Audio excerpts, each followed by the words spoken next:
Hello, everybody. Here we are again on Broadcast Team Alpha. And we are here and we are streaming on both Broadcast Team Alpha, YouTube, and we are on 3 TV stations now and a bunch of other places that we place it. So you will find us just about anywhere, and we are expanding quite rapidly. Now, we are here also, we are going to do some cutting edge conversations and quantum investigations tonight. My name is Augie, and my co-host Nori she's got herself food poisoning, so she can't be here, but she'll be back next week. Everybody recovers in a week or so, she'll be here. And we have a phenomenal guest with us, but first I want to tell you how you can connect with us. You'll find us on broadcastteamalpha.com, and you will also find us on YouTube with the same name. And you will find us on Facebook with the same name. And you can also check out the other shows on YouTube. There is some doozies there. We cover just about everything in from all 4 corners of the world. If it does have corners, it's there. And also, when you are on YouTube, watch the super chat feature. If you can support us there also, that would be wonderful, because then we know we are doing the right thing. And now let me tell you a little bit about our guest. We have with us again, Robert Stanley. This is going to be a wonderful show, and you're going to enjoy it. So watch this one to the end, because this one is going to be one of those shows that you will remember for a long time. And you're going to want to stay with us, because Robert has traveled to 59 countries in the pursuit of both modern and ancient mysteries. And he's an author of several books. He's the publisher and editor of the UNICUS magazine, and the host of UNICUS Radio Hour, which I seem to remember I was a guest on that one time in the distant past, maybe a year or 2 ago. Yeah. And we're going to hear the rest of the story on something that is called The Shining Ones. He has written a new book, and that deals with spiritual or higher vibratory beings that looks like us, but they are lit up like a light bulb, and they come from the sky or from another dimension into this one, and they have messages to, especially in the old days, and the coming out of India, there's writings about them. In the Middle East, there's writing about them. They have messages for world leaders or people of influence, and they're here to help us in their own way. So welcome to the show, Robert. Thanks, Augie. It's nice to be back with you. Yeah. Oh, this is going to be so fun. I have a little bit of an idea of what you're going to talk about when it comes to the Shining Ones. And wherever you want to start, I'm going to ride shotgun with you, because I want to hear all about what you have written. Okay. Well, a lot of people have heard of the Anunnaki, or the Elohim. Some people think that it's translated to they came from heaven to earth, and partly that's true, but actually it translates directly into what we said before, the Shining Ones. It's a title. It's not their name. It's a description of who they are, and more importantly, what they are as beings of light. And so we've known these terms for a while. But I recently came across a book, and that's what's on my website at unicusmagazine.com. I have links there and explanations about this book. And where it gets a little confusing, Augie, is that there's actually I found 4 or 5 books with the same title, The Shining Ones. This particular book, and I know it has to be that way. Apparently, we have to look for them and really contemplate them and our relationship with them in order for it to mature. It's just like, when we're kids, we think, oh, we know better, and we don't really want to listen to our parents And so we tend to put distance between us. Well, at this point in our development, it's time for us to reconnect with our parents.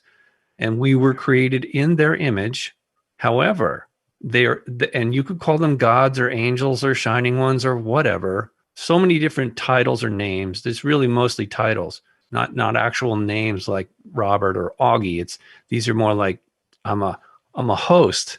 I'm a talk show host. I'm a messenger. I'm a journalist. You know what I mean? It's like that because they're very skilled in a lot of ways. But the bottom line is we need to reconnect with them, and that they're not God. They were created by God just like we were on a spiritual level. Their souls were created in heaven just like ours were. What is interesting in this book, which I highly recommend everyone reads. I don't see how you can understand fully what's going on here unless you read that book. And yes, it's a long book, and it's expensive if you buy the print copy. But they do have an ebook is available as well. The bottom, it explains how we got here into these what's called the lower realms, and why we even came here. So it isn't just about these so-called, what some people call extraterrestrial is misleading as well. They are, as you said at the beginning, they're interdimensional beings, just like we are. We're multidimensional. We have a physical body, but we also have a non-physical spirit or soul. And so they have that same component. The difference is that they have a greater degree of technology, and they're a greater degree of connectivity to the source. And some people call that a web of light, the cosmic web of light. Some people just call it heaven or the astral plane or whatever. The bottom line is this: we all have this ability, and it's built into us. It's part of our true potential, and that is now being awakened. And that's one of the reasons, in my opinion, and you can see this again. I'm not just promoting a book. This is not just a book. I'm working very diligently to set the record straight. There's a reason why things got so messed up down here, okay?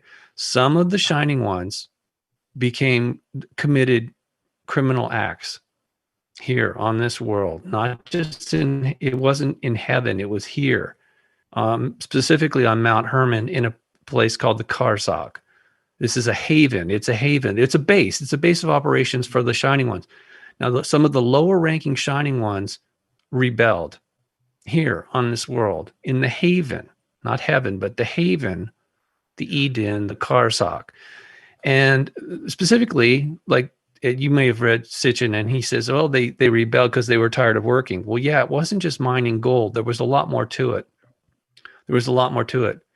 And I guess at this point I should address too, Sitchin was basing his interpretations on much older cuneiform that was written many, many generations after the original writing, which is in pictograms, much like the hieroglyphs in Egypt. It's more like that. And there was a book from, I think he said, according to the author, I think it was 1919, there was a book written by somebody who had actually translated some of these pictograms. And so he's basing a lot of what's in this book, The Shining Ones, he's basing his understanding of them on the original source material as opposed to the stuff that came later. And this is important because, as you know, when you tell a story, especially over time, it tends to become distorted and convoluted and sometimes just totally wrong. You know, the old game of telephone, you pass on the information and further down the line, it doesn't even sound like the same story anymore. It's similar, but it's not, it's missing pieces or they're just changed altogether. So that's what I'm talking about. And this is very, very important because a lot of this information has been withheld intentionally from us because the lower ranking shining ones that became criminals, when they committed criminal acts, they were punished. And those of us being humans who were created to work with them and for them in different capacities, we were punished as well. So not only were they imprisoned here, but it impeded our progress as souls here. So the thing is, they may be more advanced, but we're all related. When I say advanced, what I mean is they're older souls. They arrived here in the lower realms and have been learning longer than we have about certain aspects of what you might call creators, builders of worlds. I like that. I prefer that term, builders of worlds. So, before we started this conversation here, I know I'm just ranting, but you said something interesting to me, Augie. You said that you've met one of these beings when you were doing a meditation on an old burial mound. What was that like? That was way back in Europe. It was in 1973. I came to the United States in 1972 and to go to flight school. And I spent a year and I went back for Christmas. And during that time, I walked off into the forest that came with the farm that I grew up on. And somebody else bought the place, and I walked off into the forest, and there is a grave mound in there. It's probably, I don't know, maybe around 15 foot tall or something like that. It's, yeah, that could be about right. And I sat down and meditated on top of it. And I meditated for a while, and then it sounded like there was a water faucet that opened up. There was water running. And that kind of brought me out of meditation. I wondered, hey, wait a minute. I'm sitting here in the middle of the woods. There's no water here. So I opened my eyes up. And that figure stood ahead of me, a 7 foot tall light being that was just lit up like a light bulb. Actually, yellowish kind of light. And it scared the daylights out of me, But I ran right off there. And I heard this voice in my head saying, where are you going? And I thought about that. Well, if he wanted to get me, sure, me running wouldn't help me a lot. So I walked back up on the mountain and I sat down. And from there on, we had a conversation. Actually, it was a more like him talking, me listen deal, but I did get to converse a little bit with him. And he told me some things that I was supposed to do. It was an interesting experience, but would not surprise me at all if he was one of those shining ones. Yes, clearly. And now, and again, now here's the problem. This is what happened to you, but in biblical terms, they say that Satan can appear as an angel of light. Well, yeah, because he's one of the shining ones. Now, in the Bible, this is going back to what I said earlier. Things have been lost in translation, whether it's done intentionally or not. It's just not the same story. Specifically, I'll give you an example. The Elohim are not just a god of the universe. They are gods plural. Okay. And they created multiple Adam and Eve that is our direct blood relation at that time in that garden for a specific purpose. And that was subverted by Satan. Is a term. It's not a name. It's a title. It means adversary. And there wasn't just one. There were multiple adversaries that had rebelled. See, and so that's an important distinction, because the rest of the story doesn't make any sense unless you know all the players that were involved and all the different dynamics that were happening at that time that lead us up to the modern day, because things haven't changed a whole lot, in my opinion. To summarize, I know we don't have a whole lot of time here with this show. I just want to summarize. And if you want details on what we're discussing, please go to my website at unicusmagazine.com and click on the book, the cover of the book that says The Shining Ones. I didn't write that, Augie. I'm just promoting it because I was led to that information. I've been looking for that information ever since I had an encounter with a being of light, a shining one, in 1985 in Malibu. So I knew there was something. There had to be more to the story, and now I have it. I'm trying to share it with everybody who's interested in knowing the truth. Okay, I'm trying to set the record straight. So the reason things are so messed up is because when some of the lower ranking ones began committing crimes during this rebellion, they they were supposed to be watching over us. We were a newly created version of man here, the Homo sapien. And what they did instead of watching over us, and we were supposed to be good helpers, helpmates, workers. And instead, what they did is they gave us technology like weapons and other things, and they really made a mess of us, our ancestors, the Adamas, the Adapas, whatever you want to call them, right? So and then they started doing, because they are scientists, and we're supposed to trust the science, right? Or the mad scientists that are playing God. They created literally genetic monsters, which they're still doing to this day. They call them chimera, and they use computer systems to do this kind of manipulation of genes and whatever. And so there had to be consequences for that. Not only were they punished, but the monsters had to be destroyed from the face of the earth, because that was completely not part of the program. It was totally unsustainable for all the other life forms. And those of us who worshiped or worked for the fallen ones now, because instead of being shining ones, this is their new designated status. They had fallen. So we're calling them the fallen ones, fallen angels. And those of us who agreed to work with them, we were punished as well. And we're still suffering that. And so what happened last year, briefly, I got to tell you, it was March, end of March. I woke up one morning and I knew that I had agreed to help the shining ones. I didn't call them that at that moment. I knew they were angels of light. That's the way it was very clear in my mind when I woke up. I had agreed to work with the angels of light because they wanted to help those of us who are willing to receive that help from them. So in Catholic terms, they call that an intercession, where they intercede on our behalf. And the reason they need our permission to assist us in dealing with the fallen ones and all those who follow them is because if they didn't have our permission, that would be a violation of our free will. It sounds very obvious, right? But that's just, they're the good guys, I guess, in this scenario. And and they do want to help, as they say, and they used to live among us. Originally they did, but once all the rebellion happened, civil war, whatever you want to call it, they had to back away.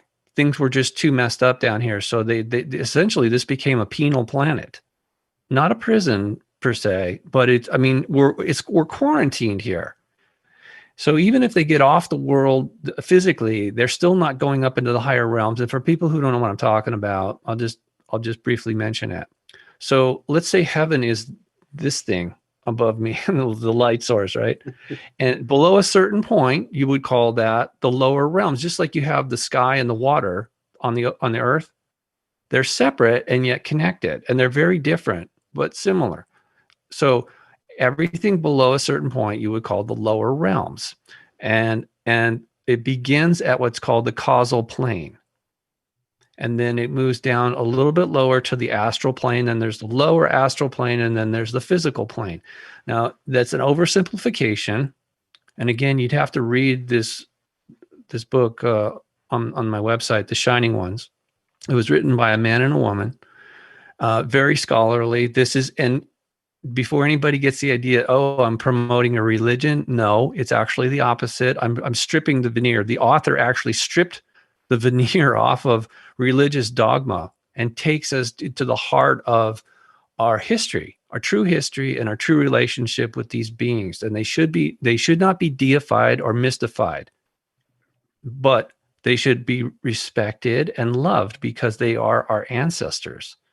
The one I met said he was my father, and it absolutely shocked me to the core. It still kind of boggles my mind that I'm having a relationship with a being of that nature, but it really shouldn't. It really shouldn't. So if like I said, I can't explain all of the details here right now. We don't have enough time. But what has happened is progressively, when I agreed to work with them to help us last year, they led me to a lot of different information. Okay, because it's not so easy. Most of us have been so misled for literally lifetimes here on this planet by the fallen ones, the dark side, whatever you want to call them, that we don't know the truth. It's been hidden from us. So, and I'm not saying I have a monopoly on that, but I have been led to study this information and present it to anybody who's interested in it. And this particular level that we're at now is way more advanced than when I first started March, just before Easter last year. And the thing about it is, some people call it angelology. Well, the word angel just means messenger. That doesn't tell us much, does it? No. No. So and there's so much more. I mean, calling them the shining ones is a little better, but that still doesn't tell us much about all the different skills that they have within their group. And there's a lot of them. Okay. It's not just a couple hundred. I don't even know what the number is actually, but there was quite a few of them that have come here at different times, but the reason is always the same. So when I agreed to work with them, when I woke up that morning, I said to my wife, I said, look, I made an agreement. I just want you to know, I'm going to be working with these angels of light. I think they've always been around, but they're making themselves known. There's something going on. They need our permission. And I will be promoting that process going forward. However, I was warned by them that if I was to do this work for them, with them, I was going to be kicked off the radio. I should be prepared to be kicked off the radio. I was, and you were on my show, I did have a popular show on a radio station on the internet.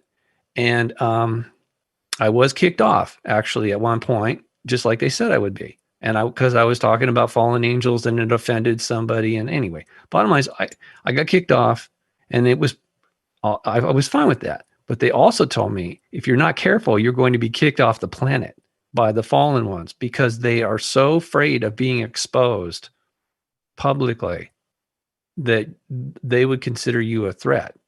So you need to be very careful. And that's why I haven't been speaking out publicly for I don't know how many months, because I could just tell things were, the cancel culture and all that stuff. People were getting doxxed and threatened. And I figured, yeah, okay, this is not good. This is like, you don't smack the hornet's nest when they're all buzzing around like that, So I was heeding the advice of the shining ones, and I really wasn't hiding. Everybody knew where I was, and they're saying, "Come on, Robert, come on the show." And I was like, "Not right now, thank you." But something happened recently.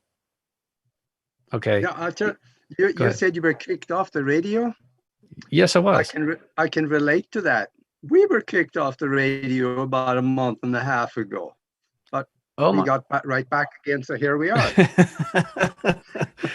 Well, and I was invited back, but the circumstances were the show in question had been removed, and they said, we can't put that back because somebody might sue us. And we need you to apologize. In order for you to come back on the air, you need to apologize on the air. And I'm like, I love working with you guys and everything, but under those circumstances, I'm going to have to say no, because you could do that to me anytime, somebody says they don't like what I'm talking about. You're going to delete the show and threaten to kick me off the air if I don't apologize again. That's not a show. That's not a show. That's like trying to run around with chains on my legs or something. That's just, or swim with an anchor on my neck. I'm not doing that. So anyway, I understand why they are so, and this isn't just, one thing. This is everywhere. It's happening all around the planet.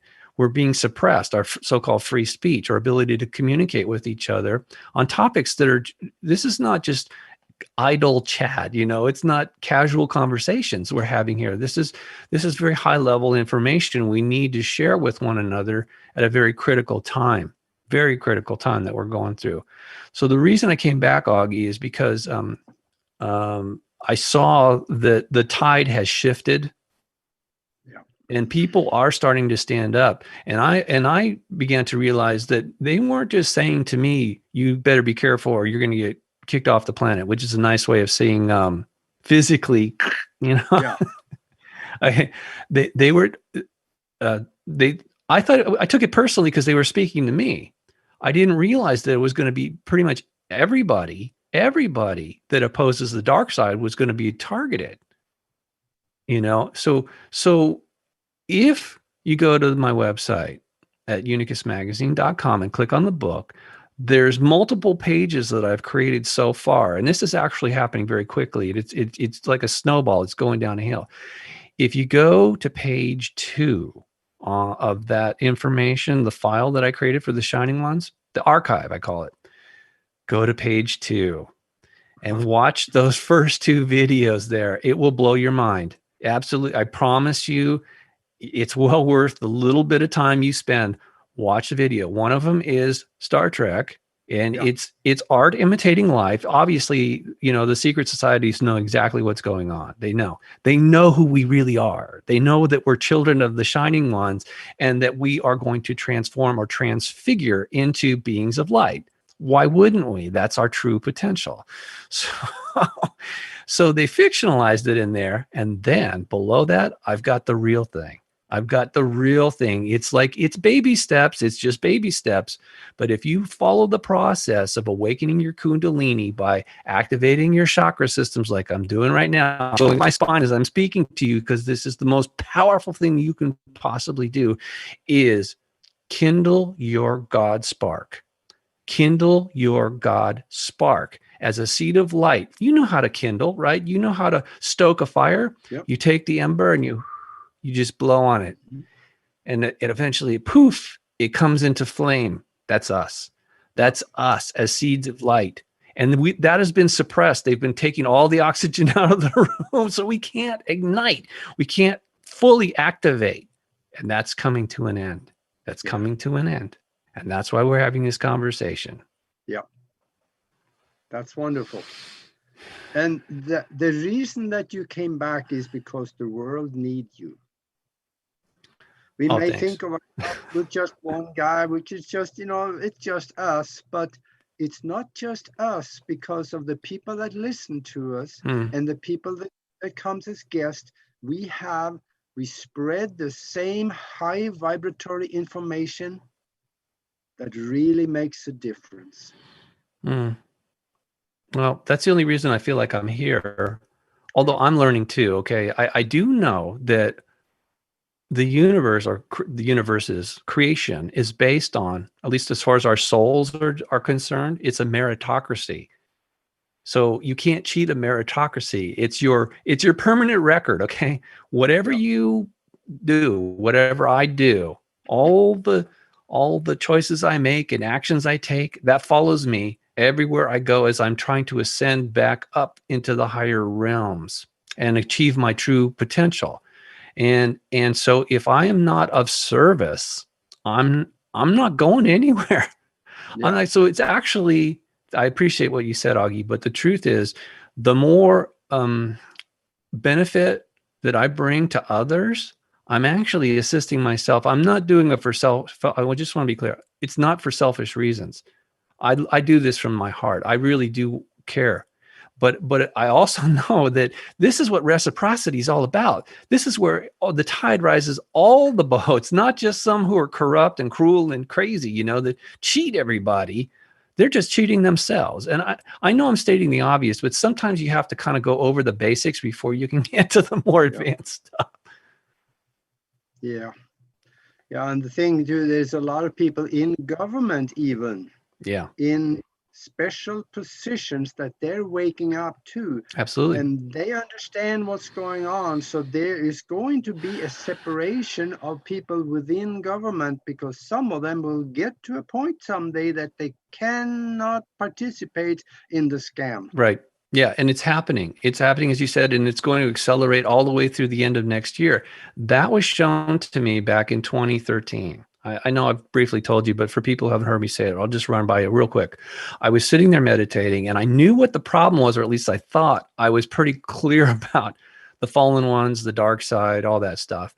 And so I was asking the being I told you about. He said he was my father. I'm saying to him, the shining one, I'm saying, Father, could you please give me some clarity? Because I don't see how we are going to get past this by ourselves, And I wasn't expecting an answer, but I got one, and it came. This was very rare. I don't get downloads like that often, and it was so fast. It was like, okay, you asked, here it is. Yeah, here's what we're gonna do. Okay, here's what you're gonna do, and it was pretty simple actually. They showed me waves of energy washing over the planet. Increasingly, this energy was washing over the planet and is amplifying our consciousness and causing everything to be revealed. And in the process, people who are good souls, who are of service to others, who are actually going to be amplified in the light and awakened in a good way, good positive way. And those who are in the dark, who are of service to themselves and were corrupt, would actually, that would be amplified too. And they're basically just freaking out. That's why you see them becoming increasingly desperate and doing just the dumbest things ever. Going to be amplified in the light. And as you said, at some point, as the energy is amplified, the two polarities are literally being pushed apart because they're getting more and more powerful. And it's going to continue the way it was shown to me, would continue through the end of 2022. And at that point, everybody has to make a decision, even if you don't want to, even if you think I'm comfortable, just leave me alone. Sorry, that's not the game plan. That's not the program right now. We all need to do this, because yes, we're individuals, but we come in as like family. You come in as together, or a classroom. I guess a classroom is another way you could say it. Yeah. So not everybody graduates, and that's okay, because there is such a thing as divine mercy or benevolence. I'm sure that's the case. If you can't make it through now, you can go at your own pace. And that was another thing that they showed me. It's like, don't worry about, it's going to be difficult. They made it clear to me, you need to prepare yourself, because you're going to be really upset when friends and family are doing things that you just absolutely don't understand or don't agree with. That's not your decision. You have to honor their free will and let them, go choose their path and go down that. Yeah, and a lot of our friends probably, especially the ones that in these days with this calamity going around the globe, they're going to do the stupid thing and do something that we can't talk about on radio. Yes, please don't say it. They are going to go away. And physically, that's going to hurt. Yeah. But they don't go very far away. I think they're still connected to us, because we're all connected. So we have a form of contact that we can draw on, and possibly they might be able to help. I'm not so sure how that would work, but it's going to be good in the end. It always is, Augie. In fact, that's the whole purpose of coming down here. I used to think it was a big mistake, the way things are going on this world. I just figured it was just a mistake. Somebody goofed up. And yes, obviously some very bad decisions, some very bad deeds have been committed here. Yeah. But ultimately, as you said, it's all serving a purpose for the greater good. And not just for the collective, but individually, we're all given opportunities to grow from these so-called problems. Mm-hmm.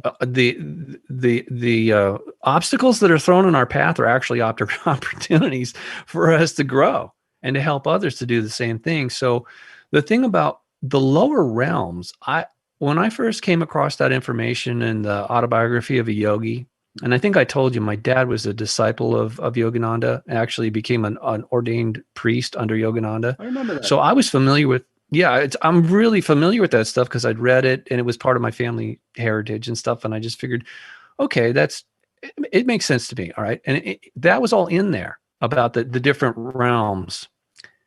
And of course they make it sort of dogmatic in that, if you have bad karma, but to me that seemed a little bit vague or weird. It just, and it's sort of like the guilt trip in the Catholic Church.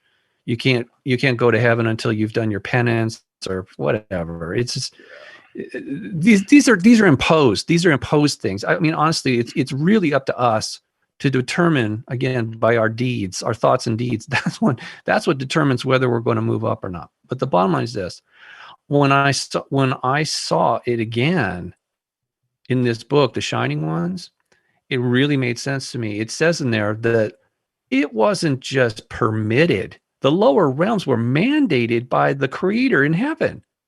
Why?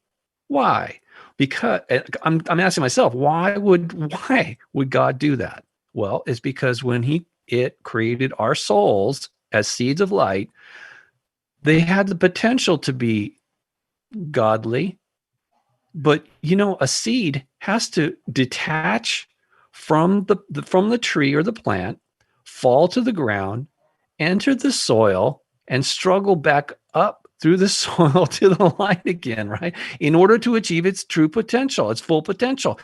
Our souls are no different. This is a garden. It is a classroom. Some people say it's a virtual reality. So be it.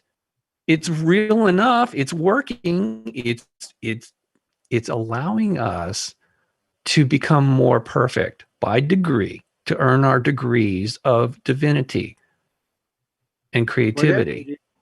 It is an excellent classroom. Mm-hmm. When we came here, some of the garbage we are going through, we probably agreed to go through it to maybe learn an experience that will help us rise in vibration so we can end up going home faster, possibly. Yes, stronger, smarter, and more perfect in our potential as far as awakening the potential. And this is what I said before about stoking the God spark. That's only the beginning of it. I mean, here's the thing. It's actually the easiest thing once you start it. Once it ignites, boom, it's okay. But it always takes a lot more effort to initiate that. So I guess a lot of people in your audience are going to know how to do the Kundalini awakening.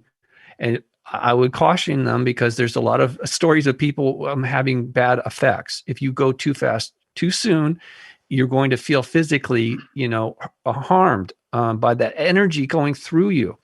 And that's what it is. And maybe it comes down through you. I don't know, but it flows through us. And so the other thing I would like people to look at if they're interested on learning more, on the front page of my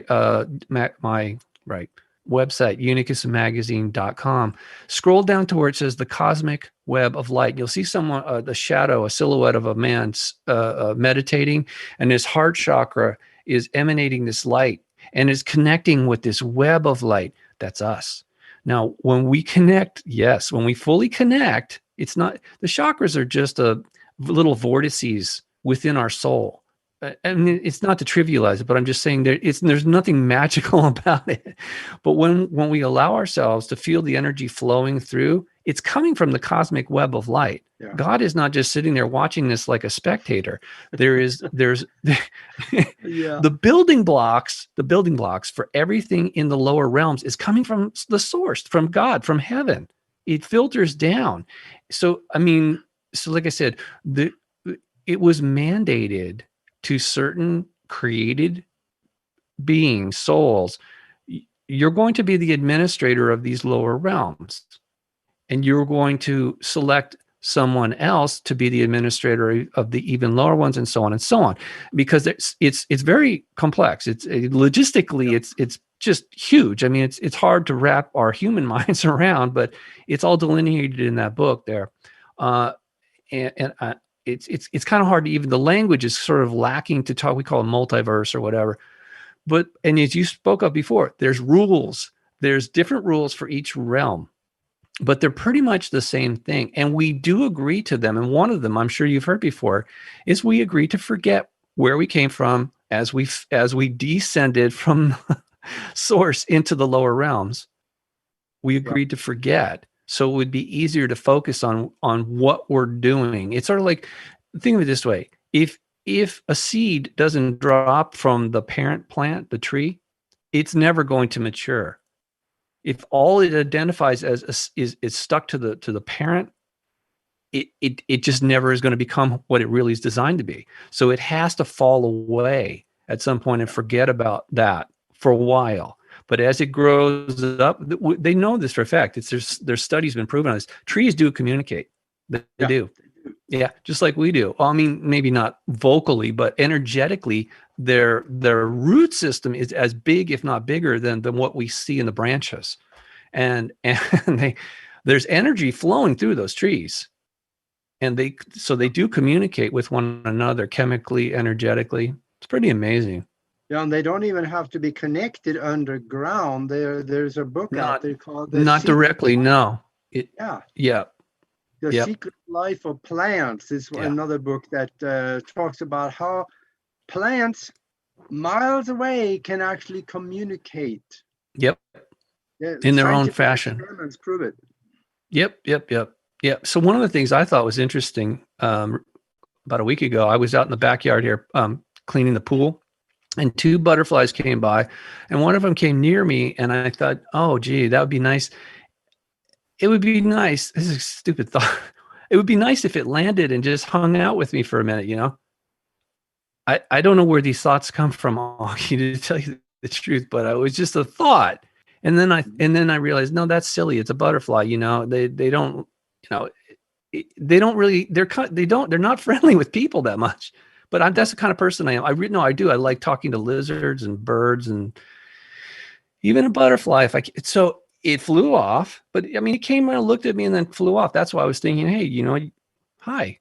And then a few minutes later, it came back, and I said, "Oh, you're back. Did you want to land now?" And it did. It landed on the back of my hand, and I'm sitting there. I'm looking at it, going, "Oh my God, it really hurt me." You know, it's like, and I'm like in a state of shock over just a little simple thing like a butterfly, and I'm thinking to myself, "Oh my God, I wish my wife could see this, because she's gonna think I'm nuts if I."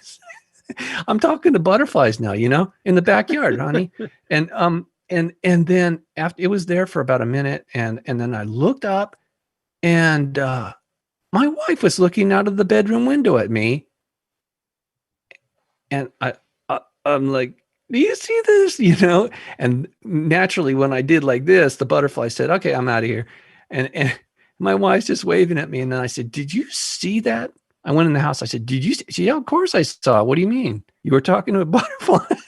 Like, okay, well, okay. By itself, that sounds just, it's like weird, but there's an indication that I'm connected to the cosmic web of light, just like the butterfly. And it not only did it hear my thoughts and respond, my wife, who was she couldn't have, I didn't say anything. I was projecting the thought, and she obviously, something caused her to get up and go to the window and look and say, "Oh, Robert's talking to a butterfly." Pretty amazing stuff, Augie. Yeah, we are connected. Yeah. Only Somehow if we want to be. Yeah. Only if we want to be. You don't have to be. It's just like the internet. You can connect all kinds. You don't want to connect to everybody on the internet. That's for sure. Even if you could, right? Even if you could, you don't want to talk to everybody all the time. That's just be weird. So we're very selective. Sometimes we just want to be by ourselves. But the potential, look, the internet is a very weak, distorted version of the cosmic web of light. We call it the World Wide Web for a reason. It's a copy of the cosmic web of light. And we can use this internet, this World Wide Web, for good. Obviously, some people don't. And the same thing is true for the cosmic web of light. When you're connected to it, there's all kinds of entities and information and abilities that you know that we can tap into. And that's our birthright. And honestly, but here's the thing. We can't serve two masters. We cannot be connected to the internet, what I call the web of lies, generally speaking, as opposed to the web of light. We can't be on both systems at the same time. So this is why going outside into nature and so-called communing with nature, reconnecting with the web of light, is so important to us, especially now, especially as we, as I was saying before, ignite the God spark, you know, and transfigure ourselves. I have been fascinated with the transfiguration of Christ. It's like for years now, because I knew there was something very, very important there, not just about him, but about us. So these are examples, you know, that was not the only time, as far as I know, that he radiated light like that up on the mountain. They call it the Transfiguration of Christ. For anybody who wants to look it up, was allegedly when he was in the tomb, and you know, allegedly, and that's what supposedly created the shroud. It had to be a huge surge of light that came through his body and reanimated him physically. Yeah. So there's a lot about his life that we are not being told intentionally, because it leads back to the Shining Ones. He's clearly not only involved directly with the Shining Ones, but the group directly above them, the even more powerful beings, and those are called the Invisible Ones. That's what the Gnostics called them. And in this book that I've got posted on my website, he talks in Gnostic text. Jesus allegedly talks about the invisible ones, and he says the lowest level of them is 10,000 times brighter than the sun. And he says, which you don't see very well here. He says, there's filters, and that's preventing us from seeing all of the light that's coming out of the sun. He says, but the lowest level of the invisible ones, 10,000 times, this is just a reference, 10,000 times brighter than the sun in the sky. He says the next level up from that is 10,000 times brighter than that. So we're talking orders of magnitude that is just phenomenal, literally just mind-boggling. Okay, so just like I said, you got the physical, the astral, the causal, and heaven. You've got humans, you've got Shining Ones, you got the humans, the fallen ones, Shining Ones, and the invisible ones. So and yet they're all connected. It's not like one's really better than the other, but it's very important for us to understand these different levels of being, these different realms that we go through as part of the process of our development. And it's not that difficult to understand. It's just, Augie, I think the biggest difficulty or the challenge is because we've been lied to for so long that even when we're presented something that I consider to be accurate and authentic, the programming is kind of, it's an impediment. So we have to deal with that, removing that the preconceived notions of who we are, where we are, and all that stuff. That's probably the hardest part. Go ahead. I've been using a saying that I kind of borrowed from someone else that I don't even know who they are.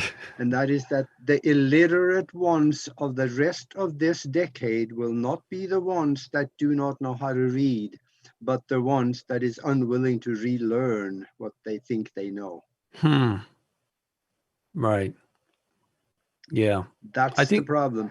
Yeah. What we think we know, we are comfortable with. Right. And boy, oh boy, is it hard to change our mind on something. The saying is good, that's good. Don't confuse me with the facts because my mind is made up. Yeah. And it's an emotional thing too. What you're describing there is a peer pressure. Yeah. And they call it also a normalcy bias, where we are cognitive dissonance, where too much information, or especially too much contrary information, we tend to dismiss or just block it out. Absolutely. And one more thing too is that for those that stumbles onto this show and still think that the government is not lying to you, I want to remind you something. The head of the CIA under Ronald Reagan, he said on an interview at the tail end of it one time that when we wake up and find that everything the American public knows is false, we know the disinformation program is working. The disinformation, yes. Yep. Yeah, and these are the so-called intelligence agencies. Yeah. All they're designed to do is manipulate our intelligence and our emotions. They call it winning hearts and minds of the public. And it's not just designed for foreign countries. It's for everybody on the planet. And where is that coming from? They serve, whether they want to admit it, most of them won't admit who they really serve, but I know who it is. It's the fallen ones, fallen angels, the Shining Ones who have become totally corrupt and are quarantined here. And the reason that some people agree to work with them is because it's an old relationship, for one thing, multiple lifetimes. So it's easy for them to go, fall right back into it. And when they reincarnate, they're like, oh, I remember you. Sure, let's keep doing this kind of behavior. It's a learned behavior, and it's very bad, in my opinion. But there's they're scared and they're weak. And part of the reason that they are attacking us is because they know that they can't control all of us forever. So these programs of misinformation, or whatever you want to call it, manipulation, are not going to work forever, and they know it. In fact, somebody sent me a file the other day of some guy claiming that he knew an insider, right? All this nonsense we're seeing right now is supposed to be carried out around 2050, and that some of them got nervous and just said, let's move up the timetable to 2030. And apparently that wasn't good enough. They saw that we were starting to wake up much more quickly than they had thought before. So they have actually accelerated their plan and to 2020. And that's where you see all the really nasty stuff coming. And there's more to come. I mean, as far as revelations, exposure, like I said, everything has to be exposed in order for us to make an informed decision about we have to, which side do we want to go with. And it's totally up to us. Nobody's going to force us into making that decision. We have to choose, but we can't do that unless we have all the information. So it's a wild ride. I'm telling you, you better buckle up. It's going to get even weirder as we go into next year. And there will be a day when we actually have to make that choice. Yes. And it's going to take courage to make that choice. And the courage might just come in a form of, well, I'm not going to take that remedy that they're talking about. That might be that one decision that someone may finally have to make in order to stay here and help mankind rise or leave. Yeah. It's a very special time that we're in, and courage. Well, the formula that I was given, Augie, I'll just remind people, is to remain calm when people are getting crazy. I know that's very difficult, but please, this is all about increasing your resonance, and that connects you more fully to the cosmic web of light and all the other beings there, all the other beings of light, the shining ones. All right. So being calm when others are just fully chaos. 2 is being kind when others are being cruel. We see that every day now. It's constantly seeing that demonstrated. So again, very difficult. Being creative when others are being destructive. I find that very simple, but other people may find that very difficult. And lastly, being courageous when others are being cowards. So those 4 things: calm, kind, creative, and courageous should be pretty simple for people to remember. Easy to say, difficult to do. If you do 1, that's good. If you do 2, it's better. If you do all 4, if you can do all 4 during the course of the day, then you're going to increase your resonance, which increases your radiance. Why? Because you're resonating with the light, with being service to others. You're increasing your connectivity, and you'll actually have an effect. It's very what do you call it? Contagious in a way. Sort of like that old thing with you can take a tuning fork, and if you strike it and you put it next to another one, it starts to vibrate as well. Yeah. It's a shared vibrational thing. So it may seem very simplistic, but actually has a profound effect, not only for you as an individual, but for those around you. The other thing, very quickly, I'm going to leave you with this. To bring the flow, to allow the flow, the Christ energy to come through you, the Holy Spirit. 3 things. Very simple. Love. Focus on love, the energy of love. That is essential. Peace and light. Now, why those 3 things? Because 1, you could say energetically in physics, you say this one is negative. It's spiraling inward. It's an inward centripetal motion. It's a vortice. 2, peace. It's the axle. It gives stability to the motion of love or the spiraling in.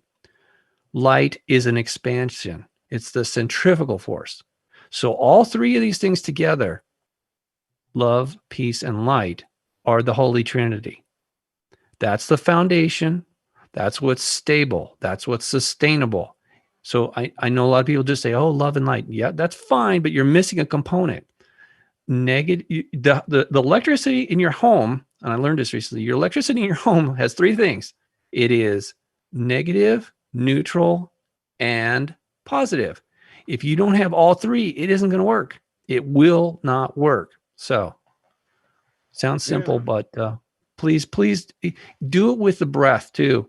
I find that if you really, because they're starving us from oxygen, if you actually allow yourself to slowly breathe in and focus, say love, and let that go, and then breathe in again and hold it for at least a second, and then let it go as peace, and then light, and you'll actually start to feel that becoming. It integrates into you. The more you do that, especially in a crazy situation, you feel yourself becoming that energy, the negative, the neutral, and the positive, all at one time. Just let it happen. Excellent. Thank you so much, Augie. I really appreciate you letting me. We're coming up towards the end here. Go through again. Let people know where they can get a hold of you, where they can listen to you, where your website is, and. I'm still working on the listening part. I'm not sure where I'm going to put my show, because it's, again, there's so much censorship. But anyway, if you go to the main place to find me is unicusmagazine.com. It's spelled UNICUS magazine.com. I have posted most all of my information there. I also have I started something over on Telegram called UNICUS Radio over there. But eventually I'm going to build an archive of my shows, because I've got quite a few that are not, they're just scattered around. I need to just pull it all together. I will consolidate all the information. But the most important thing is at the top of the page there, the shining ones. If you have any questions or comments, I'm more than happy to answer them through my website. Sounds wonderful. Thank you so much. I sure enjoyed this one. This is, and you've been with us once before. Yeah. You've been with us now, and I know I'm going to try to talk you into coming back sometime in the future. Okay. Hopefully I have good news for you, Augie. Yeah, that would be good. Thank you very much for being with us. And you've been listening to the Broadcast Team Alpha show with Robert Stanley. So go visit him and